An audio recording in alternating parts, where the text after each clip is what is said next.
A surgeon earning $400,000 a year sits in traffic, calculating how many shifts it will take to pay off a luxury lease, a country club membership, and a private school tuition.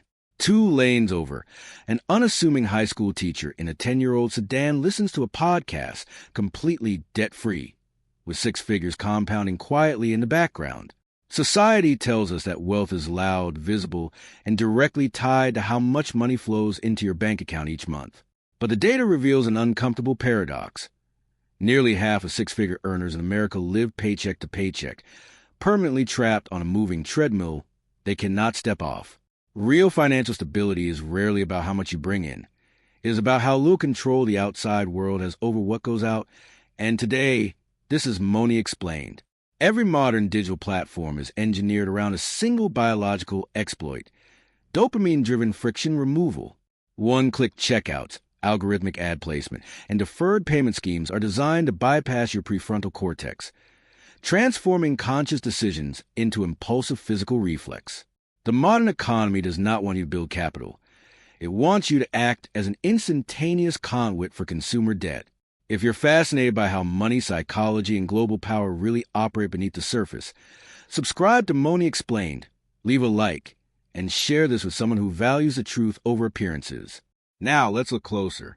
To escape this engineered trap, the first minimalist rule is deceptively simple: establish a fixed floor. Here's what almost everyone gets wrong. When people get promotion or a sudden financial windfall, their standard of living instantly rises to meet the new number. Economists call this lifestyle inflation, but neurologically, it is a hedonic adaptation in real time. The wealthy minimalist does the exact opposite. They permanently fix their baseline living costs, housing, transportation, and daily essentials at a set fraction of their baseline income. When their earnings double, their lifestyle does not move an inch. Instead, the surplus cascades directly into income-producing assets. Think about what that actually costs you if you fail to do this. Every raise you spend on status upgrades does not improve your happiness. It simply raises the cost of your personal survival. That leads directly to the second rule: decouple identity from consumption. We live in an economy driven by the Diderot effect, a psychological phenomenon where purchasing one new status item triggers a compulsive spiral of complementary upgrades. You buy a new watch, so your old suit looks cheap. You buy the new suit, so your car looks outdated. You buy the new car, and suddenly your neighborhood feels insufficient. The numbers tell a completely different story than the illusion on display.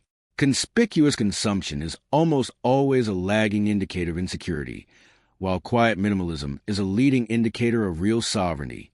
Consider the classic contrast: the professional who buys a $5,000 wardrobe to Project Authority versus the entrepreneur who wears identical, simple basics every single day.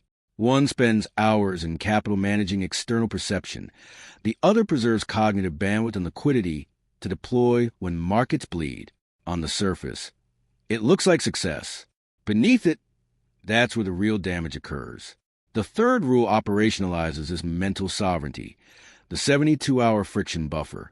In behavioral finance, the delay between impulse and execution is the ultimate defense against manufactured desires. Every non-essential purchase above $50 must sit in a mandatory cooling-off period for 3 full days. Studies show that over 70% of impulse buying impulses dissolve entirely once the initial spike of neurochemical urgency subsides. By reintroducing artificial friction, removing saved credit cards from your browsers, deleting shopping applications, and forcing a delay, you instantly eliminate hundreds of microtransactions that silently erode your savings rate year after year.